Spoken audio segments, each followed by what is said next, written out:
Media సమావేశంలో మంత్రి నారాయణ రాజధాని అమరావతి విస్తరణ కోసం మలి విడత ల్యాండ్ పూలింగ్ కు కేబినెట్ ఆమోదముద్ర వేసిందని మంత్రి నారాయణ తెలిపారు. రెండో విడతలో మొత్తం 7 గ్రామాల్లో ల్యాండ్ పూలింగ్ ద్వారా భూములు తీసుకునేందుకు కేబినెట్ అంగీకరించిందని చెప్పారు. మంత్రివర్గ సమావేశం ముగిసిన తర్వాత సచివాలయంలో మంత్రి నారాయణ మీడియాతో మాట్లాడారు. ఆయన ఇంకా ఏం చెప్పారంటే, రాజధానిలో రాబోయే 30 ఏళ్లకు సరిపడా ప్రజల జీవన స్థితి ఉండేలా కార్యాచరణ రూపొందించినట్టు మంత్రి నారాయణ చెప్పారు. అమరావతి రాజధానిలో ప్రస్తుతం ఉన్న భూముల రేట్లు పెరగాలన్నా, గ్రోత్ రేట్ పెరగాలన్నా ఖచ్చితంగా స్మార్ట్ ఇండస్ట్రీలు తప్పనిసరిగా ఉండాలి. ఇంటర్నేషనల్ ఎయిర్పోర్టు లేనిదే ఈ ప్రాంతం అభివృద్ధి చెందదు. అందుకే 500 ఎకరాల్లో ఇంటర్నేషనల్ ఎయిర్పోర్టు కట్టాలని ముఖ్యమంత్రి గారు నిర్ణయించారన్నారు. నమస్కారాలండి.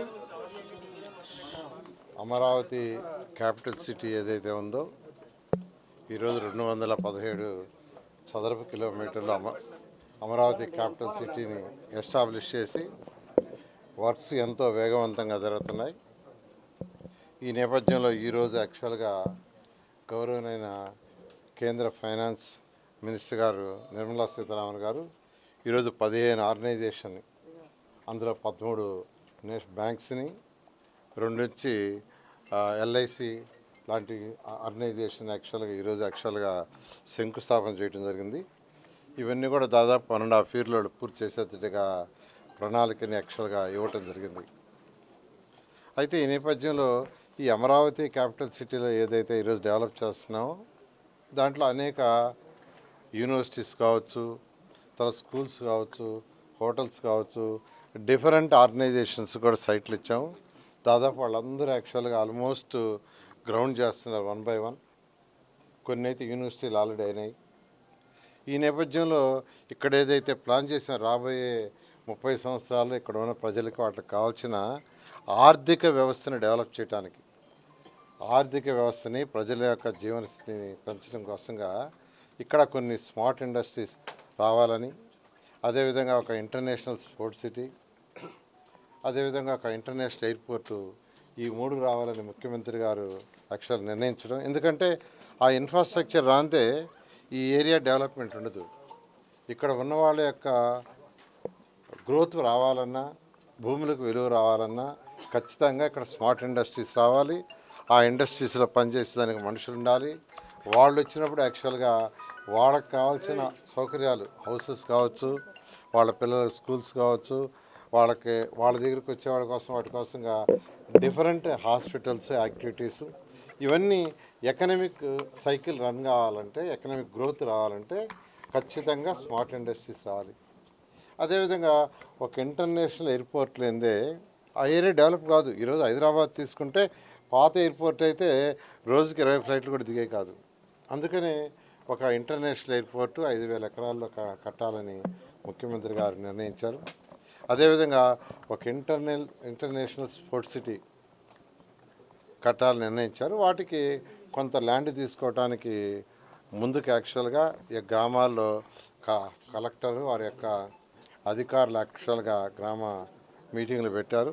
దాంట్లో రిజల్యూషన్స్ తీసుకున్నారు.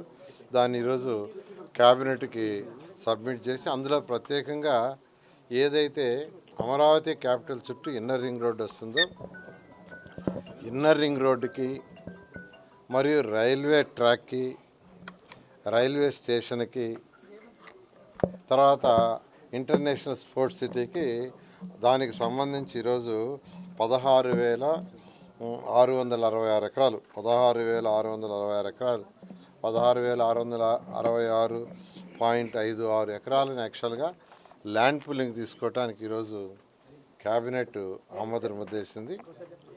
దీని మీద యాక్చువల్గా railway track, railway station, international sports city, inner ring road, దీనికి సంబంధించి యాక్చువల్గా ఎయిర్పోర్ట్ కాదు, ఈ వీటికి మాత్రం ఈ యొక్క 16,666.5 ఎకరాలు క్యాబినెట్ ఆమోదించింది.